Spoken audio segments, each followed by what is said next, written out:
Lorsque les gendarmes sont arrivés, il a voulu prendre la fuite en traversant les voies.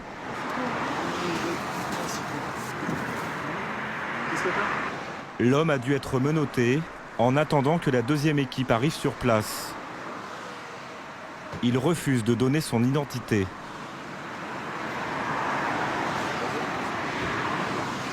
Il est sans papier, il a essayé de se tirer à travers les voies. Donc je l'ai chopé, il n'a pas voulu c'est s'interpeller. Il me faut quelqu'un parce qu'il ne veut pas rentrer dedans. Laissez votre tête. Le bracelet, ils sont... L'homme n'a pas de papier sur lui, pas de moyen de transport, pas d'adresse. Il semble complètement perdu. Apparemment, cela faisait longtemps qu'il marchait le long de l'A10.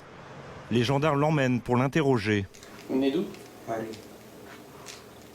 Il vient de Paris à pied. Les gendarmes n'en reviennent pas. Il vient de parcourir plus de 50 km à pied sur la bande d'arrêt d'urgence. On a pu se faire écraser par n'importe qui, surtout les poids lourds qui passent sur les premières voies, les voitures, etc. Là, il a mis en danger lui et mes collègues qui ont essayé de le contrôler. Et ils ne sont pas au bout de leur surprise. Le jeune homme voulait atteindre le continent africain, soit plus de 5000 km à pied. Donc ça, c'est le nom de votre père? Ça, c'est son prénom? C'est dans quel pays? En Côte d'Ivoire. Votre prénom, c'est Sia? Oui. C'est ça? D'accord. Vous êtes en France depuis quand, monsieur? Depuis 6 mois. Et là, aujourd'hui, vous voulez repartir? Oui. Vous pouvez rentrer où vous voulez, vous pouvez faire ce que vous voulez, mais vous ne pouvez pas marcher sur l'autoroute à Si pied. j'ai pas les moyens pour me retenir en bus, je suis obligé de prendre la route en pied. Mais monsieur, vous savez à combien c'est la Côte d'Ivoire? De kilomètres? Oui, je connais.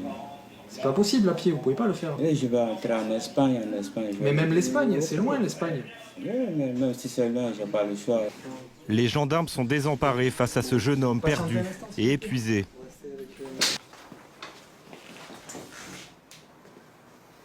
Je dors dehors depuis 6 mois ici dehors, je ramasse des mégots de cigarettes pour fumer.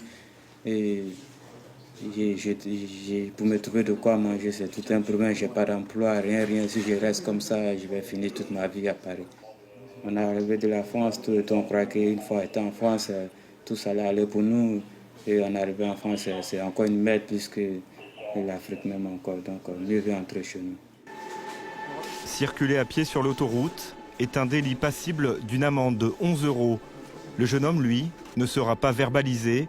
Il n'a que 5,85 € en poche. Les gendarmes vont donc prendre ses empreintes et son nom, sans aucune certitude sur sa réelle identité. Détendez bien votre poignet. Pour ne pas que l'homme récidive, les gendarmes lui proposent de le déposer à la gare direction Paris. Sur place, une association devrait lui venir en aide. Mais l'homme s'obstine.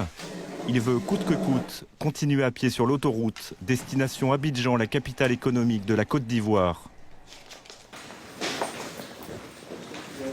Et tu veux qu'il va passer la nuit à la gare routière. Vous êtes gendarme, vous réfléchissez, qu'est-ce que ça signifie? Ça signifie quoi? Vous voulez quoi? Que je vous garde ici? Je peux pas vous garder ici. Moi, il fallait me laisser rentrer chez moi, c'est un aussi, c'est tout. Non, ici c'est pas possible, on marche pas sur l'autoroute, c'est pas possible. Pourquoi on marche pas sur l'autoroute? Parce que c'est interdit. Pourquoi c'est interdit? Qui a interdit ça? C'est pas logique votre conversation. Oh, c'est ça. Oh, qui interdit, c'est pas moi, d'accord? C'est interdit de marcher sur l'autoroute. C'est n'importe quoi. Une heure. Incompréhension. Le vagabond ne peut pas reprendre sa route. Il doit retourner à Paris. Mais le fera-t-il vraiment? Le périple de cet homme s'est transformé en véritable chemin de croix, alors qu'il croyait atteindre la terre promise, le pays de l'opulence.